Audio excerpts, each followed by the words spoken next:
ഇപ്പോഴത്തെ ഒരു ഫാഷനാണോ വിവരമില്ലായ്മയാണോ ബോധമില്ലായ്മയാണോ എന്ന് അറിഞ്ഞുകൂടാ. എല്ലാവർക്കും പഴമയിലേക്ക് പോകണം പഴമയിലേക്ക് പോകണം എന്ന് ആഗ്രഹിക്കുന്നവർ ആധുനിക സൗകര്യങ്ങളൊക്കെ ഉപേക്ഷിച്ചിട്ട് വേണം പോകാൻ. പണ്ട് നമുക്ക് ഇതൊന്നും ഉണ്ടായിരുന്നില്ല. ടി വി ഉണ്ടായിരുന്നില്ല, കറണ്ട് ഉണ്ടായിരുന്നില്ല, വാഹനം ഉണ്ടായിരുന്നില്ല, മൊബൈൽ ഉണ്ടായിരുന്നില്ല. ഇങ്ങനെ നമ്മൾ ആദ്യം ഉപയോഗിക്കുന്ന ഒരു സാധനങ്ങളും നമുക്കുണ്ടായിരുന്നില്ല. പണ്ട് വസ്ത്രം ഉണ്ടായിരുന്നില്ല. ഞങ്ങളെ പോലുള്ളവർക്കൊരു സുവർണ കാലഘട്ടമായിരുന്നു അത്. വസ്ത്രമില്ലായ്മയുള്ളത് എന്താണെന്ന് വെച്ചാൽ അലക്കണ്ട, തേക്കണ്ട, തയ്പ്പിക്കണ്ട, കുട്ടികളുടെ യൂണിഫോം തേക്കണ്ട, ഇതൊന്നും നമുക്ക് ചെയ്യേണ്ട ആവശ്യമില്ല. സ്ത്രീ പുരുഷ സമത്വം. ഒളിക്യാമറയില്ല, ഒളിഞ്ഞുനോട്ടമില്ല, ഒളിഞ്ഞോട്ടത്തിൻ്റെ ആവശ്യമില്ല കേട്ടോ അപ്പോൾ അവിടെ. ഇനിയിപ്പോൾ പ്രധാനപ്പെട്ട ഒരു കാര്യം, ചെരുപ്പ് അവിടെ ഉണ്ടായിരുന്നില്ല. ഈ ചെരുപ്പില്ലാണ്ട് അന്നത്തെ ആൾക്കാരൊക്കെ എങ്ങനെയാണ് നടക്കാൻ കയറി. ഇപ്പം നമുക്ക് ഒരു അടി മുന്നോട്ട് വയ്ക്കാൻ പറ്റില്ല ചെരുപ്പില്ലാണ്ട്, അല്ലേ? ഓടും കുതിര, ചാടും കുതിര, വെള്ളം കണ്ടാൽ നിൽക്കും കുതിര എന്നൊക്കെ പറയുമ്പോൾ നമ്മൾ ചെരുപ്പ് എന്നൊക്കെ ഉത്തരം പറയുന്ന കാലമൊക്കെ പണ്ടായിരുന്നു. ഇപ്പം ഏത് വെള്ളത്തിലും ചെളിയിലും മലയിലും കുന്നിലൊക്കെ കയറി നടക്കാവുന്ന ചെരുപ്പ് നമുക്കുണ്ട്.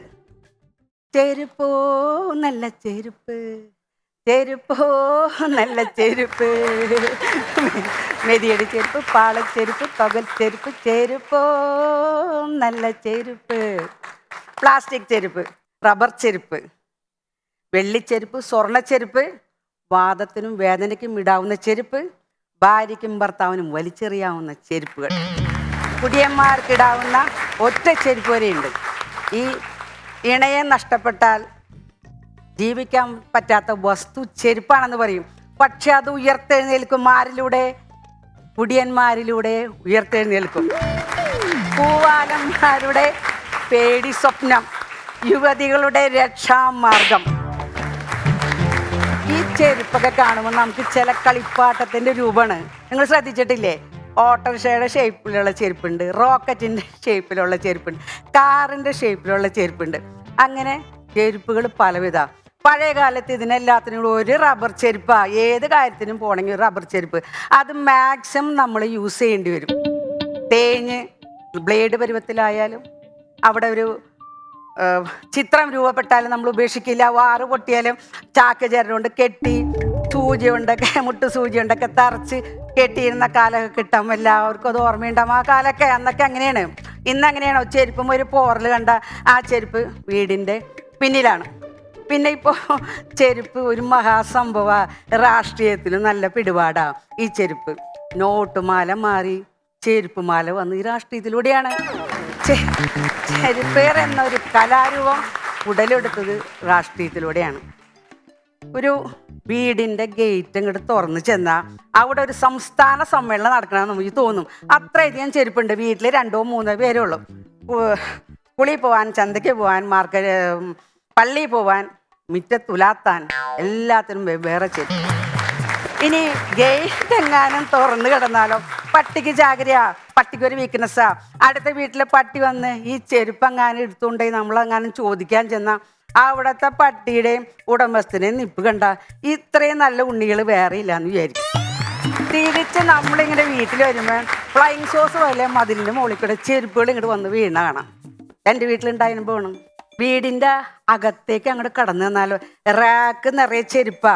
മുണ്ട് ഷർട്ടിനും, ജുബയ്ക്ക് മുണ്ടിനും, പാൻറ്റിനും ഷർട്ടിനും, ജീൻസിനും ഷർട്ടിനും, അങ്ങനെ വിവിധങ്ങളായ ചെരുപ്പുകൾ. പെണ്ണുങ്ങളുടെ റാക്കിലാണെങ്കിൽ എന്തോ ഒരു മഴവില്ലിൻ്റെ കളർ പോലെ നിലന്തല്ലി മുതൽ 6 ഇഞ്ചിൻ്റെ ഹീല് വരെയുള്ള ചെരുപ്പ് കാണാം. ഏതോ ഒരു വലിയ ബിൽഡിംഗ് ആണ് ആ റാക്കും ഇരിക്കണേന്നുള്ളൊരു തോന്നൽ. ഇനി വീടിൻ്റെ അകത്തേക്ക് അങ്ങോട്ട് കടന്നാലും നമ്മൾ അകത്തിടാൻ ചെരുപ്പ് വേണ്ടേ? അത് വേണം ഇല്ലേ? ഇനി ബെഡ്റൂമിൽ നിന്ന് ബാത്റൂമിലേക്ക് പോകണം, ചെരുപ്പ് വേണം, അത് വേണ്ടേ? ഈ ഊണുമുറിയിൽ നിന്ന് അടുക്കളയിലേക്ക് കിടക്കാനും ചെരുപ്പ് വേണം. ഈ ബാത്റൂമിൽ ഇടുന്ന ചെരുപ്പ് ഏത് ചെറിയവൻ്റെ വീട്ടിലായാലും ഏത് വലിയ പ്രസിഡൻ്റെ വീട്ടിലായാലും ഒരേ കളറാണ് ചെരുപ്പ്, ഒരേ കളറാണ്. പിന്നെ ഈ ചെരുപ്പ് കൊണ്ടുള്ള പ്രധാന ഉപയോഗം എന്ന് വെച്ച് കഴിഞ്ഞാൽ പാറ്റേനെ കൊല്ലാൻ സൂപ്പറാ. ഈ പാറ്റേനെ കൊല്ലാനായിട്ട് നമ്മൾ എന്തോ ഒരു സ്പ്രേ ഒക്കെ ഇറങ്ങിയിട്ടുണ്ടെന്ന് പറഞ്ഞു. പാറ്റ വരുമ്പോൾ നമ്മൾ സ്പ്രേ അങ്ങോട്ട് അടിച്ചു കൊടുത്താൽ മതി, പാറ്റ അങ്ങ് ചാവും എന്നാണ് പറയണേ. ഈ പാറ്റ വരുമ്പോൾ സ്പ്രേ നമ്മുടെ കയ്യിൽ വേണമല്ലോ. സ്പ്രേ നമ്മുടെ കയ്യിലുണ്ടാവുമ്പോൾ പാറ്റ വരണമല്ലോ. അപ്പം പാറ്റയും തമ്മിലുള്ള അന്തർധാര നിലനിൽക്കാത്തോടത്തോളം കാലം അത് വർക്കൗട്ടാവില്ല. പിന്നെ ചൂല് വേണം. ചൂല് വേണമെങ്കിൽ അത് ഈർക്കിളി ചൂല് വേണം. അത് പറ്റും. ഈർക്കിളി ചൂല് പറ്റില്ല. എല്ലാവരുടെയും വീട്ടിൽ പുല്ലിൻ്റെ ചൂലാ. പുല്ലിൻ്റെ ചൂലുകൊണ്ട് പാറ്റേനെ തല്ലിയ പാറ്റയ്ക്കൊരു കുളിരും തലോടല. പാറ്റ എന്തൊരു സുഖം എന്ന് പറഞ്ഞ പാറ്റ അങ്ങോട്ട് ഓടുമ്പേ നമ്മൾ ചെരുപ്പെടുത്ത് അങ്ങോട്ട് പ്രയോഗിക്കുക. 1 2 എന്ന് നമ്മളെ ഒന്ന് ഓടിക്കെങ്കിലും അതവിടെ അങ്ങോട്ട് വർക്കൗട്ടാകും. ഈ പാറ്റ എന്ന് പറഞ്ഞ സംഭവം ഈ വംശനാശ ഭീഷണി നേരിടാത്ത കുറേ ജീവികൾ 2 എണ്ണമാണ് പാറ്റയും പല്ലിയും. എത്ര കൊന്നാലും അതങ്ങോട്ട് വർദ്ധിച്ചങ്ങോട്ട് വരും. സത്യം. പിന്നെ ഈ ചെരുപ്പ് കൊണ്ട് എനിക്ക് പല അബദ്ധങ്ങളൊക്കെ പറ്റിയിട്ടുണ്ട് കേട്ടോ. ഞാൻ ഈ കോലാപുരി ചെരുപ്പ് എൻ്റെ ഒരു പ്രിയപ്പെട്ട ചെരുപ്പായിരുന്നു. കോളേജ് ഡേയ്സിൽ എനിക്കത് വേണമെന്ന് പറഞ്ഞു ഞാൻ അമ്മോട് പറഞ്ഞപ്പോൾ അമ്മ പറഞ്ഞു, നിന്നെപ്പോലെ 5-6 എനിക്ക് വേറെ ഉണ്ട്, നിനക്ക് മാത്രമേ എല്ലാ പ്രാവശ്യവും ചെരുപ്പ് വാങ്ങിച്ചു തരാനൊന്നും പറ്റില്ല. ഞാൻ നിരാഹാരം കിടന്നപ്പോൾ എൻ്റെ അമ്മാമ്മയ്ക്ക് വിഷമമായി. അമ്മാമ്മ പറഞ്ഞു, ഞാൻ ശരിയാക്കി തരാടി. ഓ, അമ്മാമ്മ ഇത്ര ഫാഷനായോ, അമ്മാമ്മ മോഡേണായോ, അമ്മാമ്മ ഇതൊക്കെ എങ്ങനെ കണ്ടുപിടിച്ചു എന്ന് ആലോചിച്ച് 1 മണിക്കൂർ കഴിഞ്ഞപ്പോൾ അമ്മാമ്മ പറയണേ, എടി നീ പറഞ്ഞ സാധനം മേശമ്മ ഞാൻ വെച്ചിട്ടുണ്ട്, നീ ചെന്ന് നോക്കിക്കോ. ഞാൻ അവിടെ ചെന്നപ്പോൾ ഒരു ബൗളിൽ കോലാൻ്റെ മീൻകറിയും പൂരി ഉണ്ടാക്കി വെച്ചേക്കണം. അമ്മാമ്മക്ക് ചെവി വെക്കാൻ പറ്റില്ല. അതെന്ന് കുറച്ച് പദമുണ്ട്. ഒരു പ്രാവശ്യം കോലാന്നും കേട്ടു, ഒരു പ്രാവശ്യം ഇതും കേട്ടു, പൂരിന്നും കേട്ടു. അതുപോലെയുള്ള വേറൊരു സംഭവമാണ്. എൻ്റെ മനസ്സമ്മതത്തിന് ഞാൻ പള്ളിയിൽ ചെന്ന് അങ്ങോട്ട് ഇറങ്ങിപ്പോ, എൻ്റെ ചേച്ചിയും കൂടെ ഇറങ്ങിപ്പോ, കാറിൻ്റെ ഡോറ് തുറന്ന് അങ്ങോട്ട് കഴിഞ്ഞപ്പോൾ ചേച്ചി നിന്ന് ചിരിയോട് ചിരി. ഞാൻ ചിരിക്കാൻ പാടില്ലല്ലോ, മണവാട്ടിയല്ലേ. ഞാൻ മുന്തി അങ്ങോട്ട് ഇറക്കി, എന്തിനിങ്ങനെ ചിരിക്കണേന്ന് ചോദിച്ചപ്പോൾ, നീ നോക്കടി എൻ്റെ കാല്. നോക്കുമ്പോൾ എൻ്റെ 6 അടി പൊക്കമുള്ള അപ്പൻ്റെ പറമ്പിലിട്ടുകൊണ്ടാണ് ചെരുപ്പ്. തൽക്കാലത്തേക്ക് വീട്ടിൽ വന്നപ്പോൾ തണുപ്പ് ചവിട്ടാതിരിക്കാൻ വേണ്ടി സിമെൻറ്റ് ചേച്ചി അത് ഇട്ടിട്ടുണ്ടായിരുന്നു. പള്ളിയിലേക്ക് വന്നപ്പോൾ അത് ഊരാൻ മറന്നുപോയി. സർവാഭരണഭൂഷിതയായ ചേച്ചി കസൂസാരിയൊക്കെ എടുത്ത് പുട്ടപ്പൊക്കെ ഇട്ട് നോക്കുമ്പോൾ കാലുമ കിടക്കുന്ന ചെരുപ്പ് എന്താ, നിരച്ച് തേഞ്ഞ ബ്ലേഡിൻ്റെ പോലെയുള്ളൊരു ചെരുപ്പ്. അങ്ങനെ ചെരുപ്പ് ശേഷം ഒരെണ്ണം കൂടി ഉണ്ട്. ഞാൻ പുതിയൊരു ചെരുപ്പ് വാങ്ങി. ഞാൻ പള്ളിയിൽ പോയി. നമ്മൾ പുതിയതിട്ട് ആദ്യം ഒന്ന് പള്ളിയിൽ പോകണമല്ലോ. പള്ളിയിൽ പോയി അവിടെ നിന്ന് പുറത്തും ഇറങ്ങിയപ്പോൾ ചെരുപ്പ് കാണാനില്ല. ഞാൻ അന്വേഷിച്ച് നടന്നപ്പോൾ ഒരു കിളവി എൻ്റെ സാരിയിൽ അങ്ങോട്ട് ഉടക്കി, എന്നെ കൊണ്ടുപോകും മോളെ, എന്നെ കൊണ്ടുപോകും മോളെ എന്ന് പറഞ്ഞു. എനിക്കത് ഉൾക്കൊള്ളാൻ കാണില്ല. കുഴിഞ്ഞ കണ്ണുകൾ, എല്ലുന്തിയ കവിളുകൾ, നിരച്ച അവസ്ഥ, വെള്ളം കണ്ടിട്ട് ഒത്തിരി നാളായ ഒരവസ്ഥ. എനിക്കത് ഉൾക്കൊള്ളാൻ കഴിഞ്ഞില്ല. ഞാൻ അതിനങ്ങോട്ട് അവഗണിച്ചു. അതിനെ ഇത്രയും നാൾ സംരക്ഷിച്ച് പോന്ന ആളെ ഞാൻ അങ്ങോട്ട് നമിച്ചിട്ട് ഞാൻ അതിനെ നിഷ്കരണം തള്ളിക്കളഞ്ഞ് ഞാൻ മണ്ണിലേക്ക് അങ്ങോട്ട് ചവിട്ടി. ദൈവമേ, സൂചി കുത്തുന്ന വേദന. എന്ത് ചെയ്യും ഞാനിനി? നടന്നു പോണമല്ലോ. കല്ലില്ലാത്ത സ്ഥലം നോക്കി കാലിങ്ങനെ വെച്ച് അങ്ങ് നടന്നു. ആൾക്കാർ ശ്രദ്ധിക്കുന്നുണ്ട്, ഈ ചേച്ചി എന്ത് ഇങ്ങനെ നടക്കണേ. അപ്പം ഞാൻ നിൽക്കും, സാരിയൊക്കെ ശരിയാക്കും, എന്നിട്ട് പിന്നെ നടക്കും. ചുരുക്കി പറഞ്ഞ കവച്ച് വെച്ച് നടന്നു എന്നുള്ളതാണ്. അങ്ങനെ നടന്നങ്ങോട്ട് പോകുമ്പോൾ എൻ്റെ വീടിൻ്റെ ഗേറ്റ് സ്കൂട്ടറും ചാരി ഒരാളവിടെ നിൽപ്പുണ്ട്. അന്ന് അങ്ങേർക്കൊന്ന് വന്ന് എന്നെ ഒന്ന് കൊണ്ടുപോകൂടെ, ഞാൻ കഷ്ടപ്പെട്ട് നടന്നു വന്നതല്ലേ. അപ്പം അങ്ങേര് താക്കോലെൻ്റെ കയ്യിലാ, അവിടെ നിൽക്കട്ടെ. ഞാൻ പതുക്കെ നടന്നങ്ങ് പോയി. അവിടെ ചെന്നപ്പോൾ ഈ ആണുങ്ങൾ പെണ്ണുങ്ങൾ ലേറ്റ് ആകുമ്പോൾ കിടന്ന് ചാടി കടിക്കില്ലേ, അതുപോലെ ഒരു ചാട്. നീ ഇത്ര നേരം ആരെ നോക്കിക്കായിരുന്നുടി അവിടെ നിന്ന്? ആഹാ. അപ്പം ഞാൻ ചോദിച്ചേ, നിങ്ങളുടെ മനുഷ്യൻ ഞാൻ കഷ്ടപ്പെട്ട് അവിടെ നിന്ന് നടന്നു വന്ന് നിങ്ങൾ കണ്ടതല്ലേ, നിങ്ങൾക്ക് ആ വണ്ടിയും കൊണ്ടൊന്ന് എന്നെ ഒന്ന് കൊണ്ടുവരായിരുന്നില്ലേ എന്ന് ചോദിച്ചാൽ പറയാ, അത് ശരിയായിരുന്നുടി, നിന്റെ നടത്തം കണ്ടപ്പോൾ ഒരു വശപ്പശക് തോന്നിയിടി, സ്കൂട്ടർ നാറ്റിക്കണ്ടല്ലോ എന്ന് വെച്ചിട്ടാ ഞാൻ വരാഞ്ഞ്.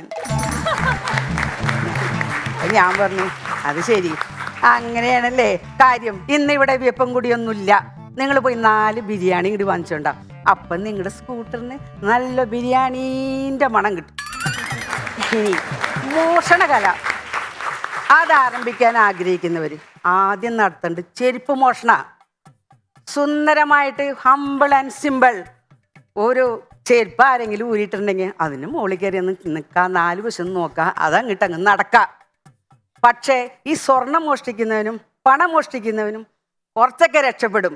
ചെരുപ്പ് മോഷ്ടിക്കുന്നവന് ശാപമാണ് കിട്ടുക, ശാപം. അത് നന്നാവൂല. കാരണം എന്താണെന്നറിയാമോ? ഈ ചെരുപ്പിൻ്റെ ഉടമസ്ഥന് ഈ ചെരുപ്പില്ലെങ്കിൽ വള്ളിയില്ലാത്ത ടൗസർ പോലെയാ, ഒരടി മുന്നോട്ട് നടക്കാൻ പറ്റില്ല. അതുപോലെ ചെരുപ്പ് സ്വപ്നം കണ്ടിട്ടുണ്ട്, ഒരു ഭർത്താവ് ചെരുപ്പ് സ്വപ്നം കണ്ടിട്ട് ഞെട്ടി അങ്ങോട്ട് എണീറ്റു. ഭാര്യ സമ്മതിച്ചു. വീടിൻ്റെ പിന്നിൽ ചെരുപ്പ്, ഒരു പുതിയ ചെരുപ്പ്. ഭർത്താവ് അങ്ങ് സംശയിച്ച് ഞെട്ടി എണീറ്റ ആ ഞെട്ടലിൽ കട്ടിറങ്ങിയപ്പോൾ മനസ്സിലായി ഞാൻ കട്ട ചെരുപ്പായിരുന്നു അതെന്ന്. 50 കൊല്ലം പഴക്കമുള്ളൊരു ചെരുപ്പ് ഒരാൾ സ്വപ്നം കണ്ടു. സ്വപ്നം കണ്ടപ്പം അയാൾ വിചാരിച്ചു ഇതേതോ പഴയ കാലത്തെ ചെരുപ്പായിരിക്കും. രാത്രി എങ്ങാനും ആ ചെരുപ്പ് തേടി അയാൾ വന്നാലോ എന്ന് വെച്ച് ആൾ കുരിശ് പിടിച്ചിട്ടാണ് എല്ലാ ദിവസവും കിടന്നുറങ്ങണത്. പിന്നെ ഈ ചെരുപ്പിനെ നമ്മൾ ആരാധനാലയങ്ങളൊക്കെ പോകുമ്പോൾ നമ്മൾ ചെരുപ്പ് അഴിച്ചിടും. പ്രത്യേകിച്ചും പുതിയ ചെരുപ്പാണെങ്കിൽ നമ്മൾ എന്ത് ചെയ്യും? ദൈവത്തിനേക്കാൾ പ്രാധാന്യം നമ്മൾ ചെരുപ്പിന് കൊടുക്കും, ഇല്ലേ? നമ്മളവിടെ അങ്ങോട്ട് കയറി ചെന്നിട്ട് ദൈവത്തിൻ്റെ മുന്നിൽ നിന്ന്, ദൈവമേ എൻ്റെ പുതിയ ചെരുപ്പാണേ, ആരും കട്ടുകൊണ്ട് പോയില്ലേ ദൈവമേ. പ്രാർത്ഥന ചെരുപ്പിനെ കുറിച്ചായിരിക്കും. ചെരുപ്പിന് അപ്പോൾ ഒരു ദൈവിക ഭാവം നമ്മൾ കൊടുക്കും. Thank you.